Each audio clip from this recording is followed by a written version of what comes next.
The New York Yankees are back to being the evil empire. When the San Diego Padres put Juan Soto back on the trade market ahead of his free agency, the Yankees saw the opportunity to land a generational talent, and they did not miss it. Longtime GM Brian Cashman made sure the Yankees added Juan Soto, trading a large package of pitchers to acquire the four-time Silver Slugger. Now as we look ahead to the 2024 season, the Yankees are faced with incredible expectations, which they're used to as the most storied franchise in professional sports, but one that has not won a World Series since 2009.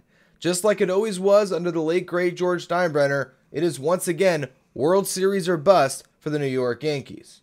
Now, while we could talk about the risk that the Yankees just took on taking what's essentially a rental, they really just gave themselves a chance at absolute greatness because they paired Aaron Judge with Juan Soto, which is an offensive duo that Yankees fans are salivating over. Featuring the greatest power bat and the greatest on-base threat of this generation, the Yankees have a chance to recreate a lineup that has stood the test of time for nearly a century.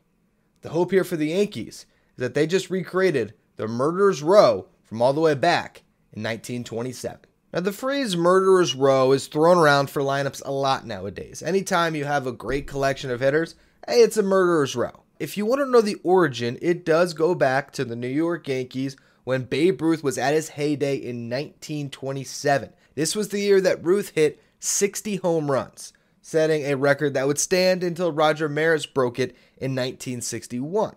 But the Murderer's Row was a collection of hitters. It was not just Babe Ruth. 6 hitters made up what was described as the Murderer's Row. It was Earl Combs, Mark Koenig, Babe Ruth, Lou Gehrig, Bob Musial, and Tony Lazzari. If we really look back, there's 2 that sort of levitated above the rest of the group. Sure, Earl Combs was a Hall of Famer, okay? And in 1927, he led the league with 231 hits. He had 23 triples, and he hit 356, and he scored 137 runs. That's pretty good for your leadoff hitter. At the back end of the Murderer's Row, Tony Lazzari is another Hall of Famer. He hit over 300 and drove in over 100 in that 6th spot. Batting second was Mark Koenig, who hit 285, 62 runs batted in. Solid player, nothing to write home about. And then you had Bob Musial, who was batting 5th, hit 337, drove in over 100. So a lot of good hitters there. But make no mistake about it, what made the 1927 Yankees murderous, it was Babe Ruth and Lou Gehrig. Look at their numbers from that season. Absolutely ridiculous. Babe Ruth hit 356. Lou Gehrig hit 373. They both got on base at over a 470 clip and slugged over a 760 clip. Their OPS, each of them, over 1,200. And their OPS plus over 220 for each of them. Ruth, as I mentioned, hit 60 home runs, Gehrig 47.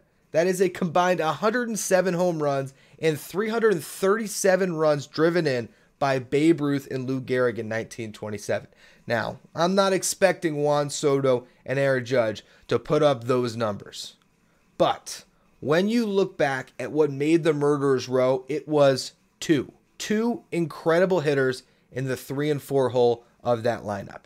And that duo, they won again in 1928 and then one last time in 1932. Babe Ruth retired. He was eventually replaced by Joe DiMaggio in the middle of that lineup. And then DiMaggio and Gehrig won 3 straight from 1936 to 1938.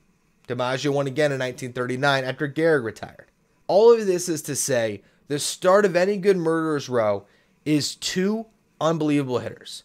And what the New York Yankees just did is acquire a second unbelievable hitter to pair with their current homegrown player who's on a Hall of Fame track in Aaron Judge. Now they got a duo of potential Hall of Famers who they hope share a lineup for a decade like Ruth and Gehrig did before them. Now looking ahead to the 2024 season, what gives this team a chance to have a Murderer's Row is the combination of Judge's power and Soto's ridiculous on-base prowess. For Juan Soto's career, he has a .421 on-base percentage. That is the active leader among major leaguers.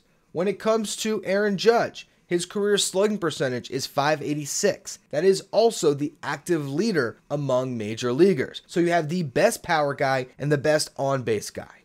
Now the Yankees can go one of 2 ways to constructing the heart of their Murderer's Row. They could bat Juan Soto ahead of Aaron Judge, ensuring that they'd have someone on base as much as possible for when Judge hits all those home runs, or they can protect Aaron Judge with Juan Soto. And if you look back in history to the 1927 Yankees, that's what they did with Gehrig. They batted Babe Ruth third and Gehrig fourth, giving Ruth great protection in the lineup, so their best hitter got the best possible pitches and was able to deposit those 60 home runs. The Yankees can now do the same for Judge, and that's really what this is about more than anything. As much as Juan Soto is the hot name right now, this is still Aaron Judge's team. And Aaron Judge is on a path to being one of the greatest Yankees of all time. But if he wants to reach that inner circle, the Ruth, Gehrig, DiMaggio, Mantle, Jeter, he wants to get there. He's going to need to win some World Series titles. And Juan Soto is going to be the best player he has ever played with. And if you want to keep Juan Soto in pinstripes for the next decade, 2024 is imperative. The Yankees have to win now. They can't go out and repeat what they did this past year and miss the playoffs, because then all of a sudden Juan Soto is going to get some competitive offers from other teams in free agency, and he might just walk. He might not want the pressure. Being there for a bad Yankees season, that's not going to feel too good for Juan Soto, and that's not a taste you want to leave in his mouth before he gets to the open market. So what do they have around those two guys to fully form a murderer's row? This is where the pressure falls on the shoulders of aging stars like Anthony Rizzo, DJ LeMahieu, and Giancarlo Stanton, who are admittedly past their primes, but all former All-Stars who are set to play a prominent role in this team. These are guys that, maybe with lesser responsibility in this lineup with Juan Soto now above them, they can perform better in roles. There's also guys who are in their prime. You got Gleyber Torres coming off his best season in years. He's in a contract year at 27 years old. This is a very important season to him, and he's going to play a critical role for the New York Yankees. You have Anthony Volpe. He just had a great rookie season where he went 20-20 with home runs and stolen bases and won a Gold Glove. But the sophomore slump is real. Can he avoid that and actually improve on this season, get the Yankees a little bit more in their lineup? Also, along with acquiring Soto, the Yankees just traded for Trent Grisham, as well as a separate trade where they got Alex Verdugo. Grisham goes from being a glove-first starting center fielder to a high-end fourth outfielder, but he's going to get some playing time on this team. Verdugo is another guy in a contract year who needs to put forth his best season if he wants to get paid, and also if he wants to stay in the lineup with all of the talent the Yankees have beyond him. You have young guys like Oswald Peraza and Oswaldo Cabrera, as well as Everson Pereira. All of these guys are going to be critical in giving the team some extra youth that can fill all the gaps and give Aaron Boone a versatile and deep roster. Not to mention you have the expected return of Jason Dominguez mid-season, which could only take this team to the next level.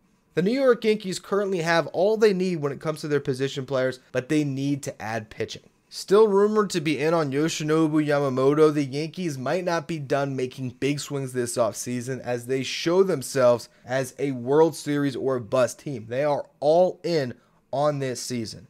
This is a year where they're going to have Garrett Cole, Aaron Judge, and Juan Soto on the same team. We don't know if that'll ever happen again, but if they want to keep that core together, they got to win now.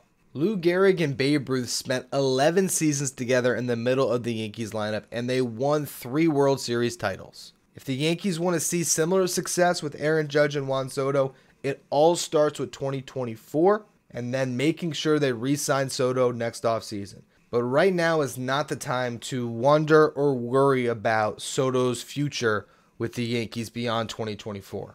This is the time to sit back and appreciate getting to watch the best on-base threat in the game paired with the best power hitter and see if they can recreate a murderer's row in the Bronx.